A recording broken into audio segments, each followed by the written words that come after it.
Hi guys, welcome back to my channel. Hope you guys are doing well. In today's video I want to talk about the new Too Faced teddy bear palette, but first make sure that you're subscribed to be entered in giveaways. I will be giving away the Tapatio collection that by the way, if you order from them, it does take a long time, so just be aware if you did order from them, it won't arrive right away, but I am fortunately putting it in my next giveaway for when we hit the next number of subscribers. Alright, so Too Faced came out with this teddy bear palette collection that will be coming out during the summer of 2021. But first, before we talk about that, I want to quickly go over some recent purchases, such as the new Pat McGrath Divine Rose highlighter, which I don't know if you guys have tried yet or not, but I like it very much. It's very light. It has like a golden shift compared to the new Natasha Denona Love Glow Duo.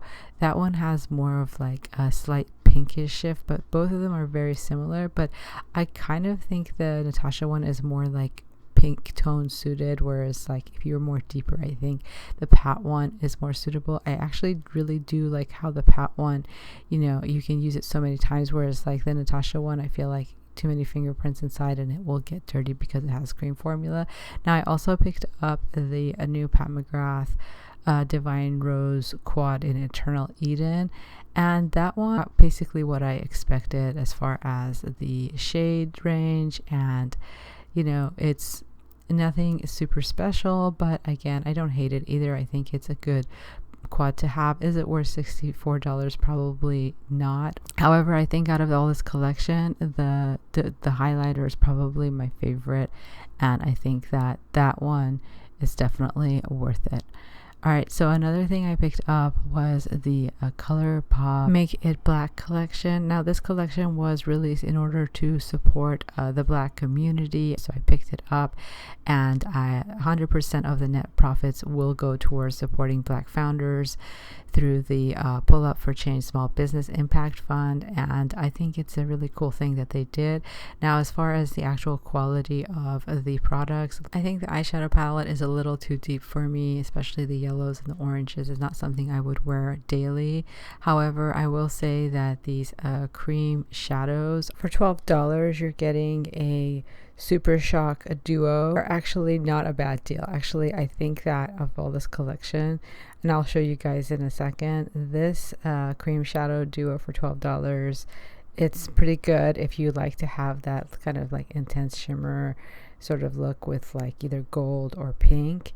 Now I wore this for a couple hours and I had a ton of fallout because I forgot to use glitter glue, and so just remember when you're using these to put a lot of base or a lot of primer on there, but on the skin they do look pretty good, and I think it will suit a lot of skin tones, not just deep skin tones. Another thing I picked up from this collection was the lippy sticks. They come in 4 different shades, and the names are I Heart This Galore, Pitch, Like Magic.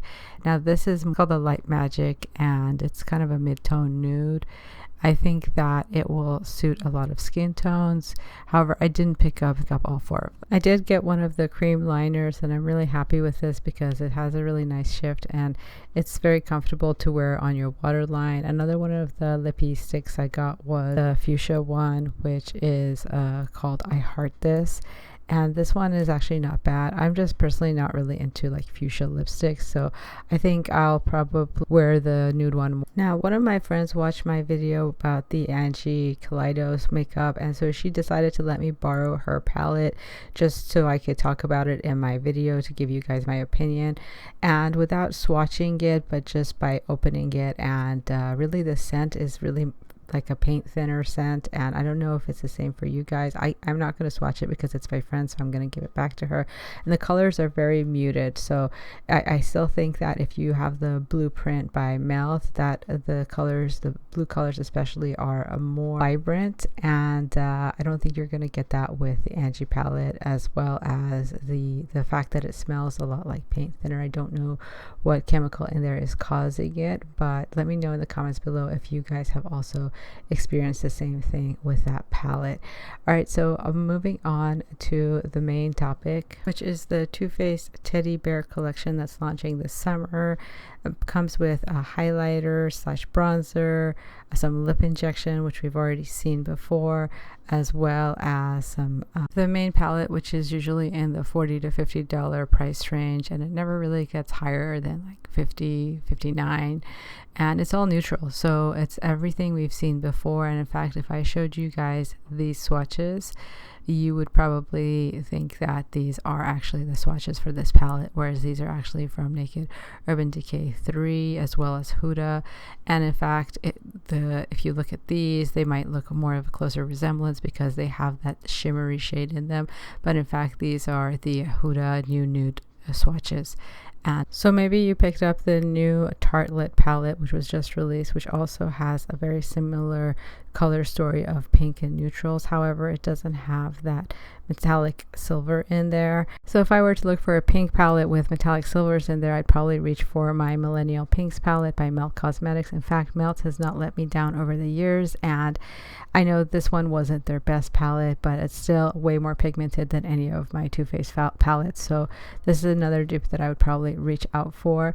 Now let's talk about the packaging itself. Now, when I first saw the promo pictures, I thought, okay, this is a collab with Moschino, or Moschino, as some people call it, and it's very much reminiscent of their packaging, the same way that Moschino uses the same bear design. In fact, Makeup Revolution kind of copied that, except they added a bow to their bear, basically saying that Moschino was the first to come up with a bear design. However, they did do this same exact style, and it's kind of been their staple and brand identifier. Basically, when I see a bear like that, I'm thinking, all right, that's definitely Moschino, or Moschino, as some people call it.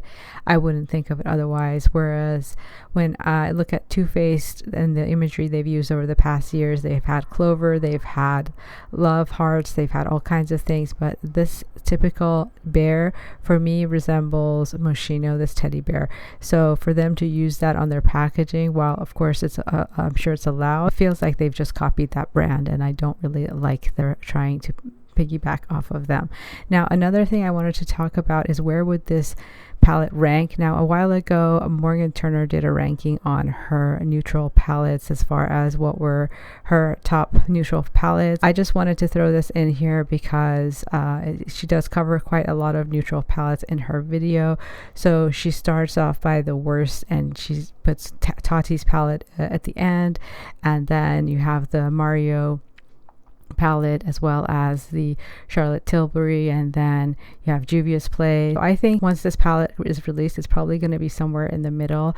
Too Faced never ends up really in my top 10 of anything, so I'm thinking it'll be somewhere around here. I don't think it will be better than Charlotte Tilbury, and I'm not sure if it'll be better than some Colorpop, because generally the Too Faced quality you can expect kind of like a mediocre range for a mediocre price that you're paying. So if I had this palette and I wanted to rank it in within my neutral palettes, would probably end up somewhere in the middle here. Definitely not better than Natasha Denona here, or here she's using Artist Couture. I don't think that would beat any of those.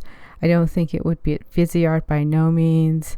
And yeah, I don't think it would be beating any of these other kinds of palettes. So I think that it would probably be way down the list. Probably drugstore palette that she's showing at the bottom. It's just another quick release for them, and they're going to make a lot of money. They obviously use another influencer that they haven't used before, Melitze, and she's been in their promo videos for a while. So finally they decided to use her for the promo photos. I don't know why they didn't name it after her, but will I be picking this palette up? Probably not. It doesn't really inspire me. The highlighter, definitely not.